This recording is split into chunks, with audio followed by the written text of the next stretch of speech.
אנרכיסט, תראה מה נראה לך בחדר, תפסיק את הכבלים שלך, הוא יצרח מפה, הוא יתכבד. בוא תלך אליו הביתה לשמוע מוזיקה, אתה תתכבד בתלייה. יש לו קומפקט בדיוק כמו שלך. באו אנשים לפה מתאבדים, מה אני הם יכול לא לעשות? מבינים במוזיקה, אף אחד לא מבין. רק אתה ויוני? בדיוק, הבנתי. בדיוק, בדיוק. זה בן אדם ששומע מוזיקה 40 שנה. שמכיר כל סוג שיש מוזיקה, אני שומע מה שיוני אומר.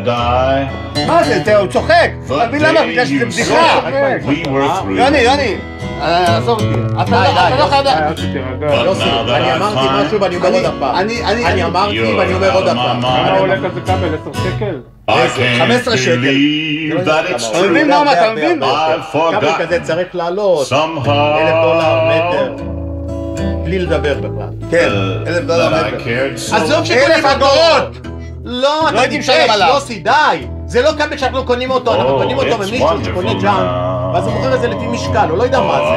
אבל לך תקנה באיפה שאתה קונה את זה, הוא יהיה לו יותר מסימטי. בנצי. כי זה כבל שהוא... תשמע, אתה צריך לשבת ולשמוע. אתה מבין? הוא שומע, אבל משחק אני עם האנשים מה שאומרים לו. הוא נקי והכל והוא מנצנץ, אתה מבין? הוא מנצנץ. דאווין פלברה, אין מוזיקה. כן, יש לו יותר מדי נצנוץ. אין פה מוזיקה, אתה מתלהב כמו ילד בגיל שנה, בנצי, אנחנו רוצים מוזיקה, להתרגש, השערות יתפסו. מה זה? זה לא נתפס, זה לא נתפס, זה מערכת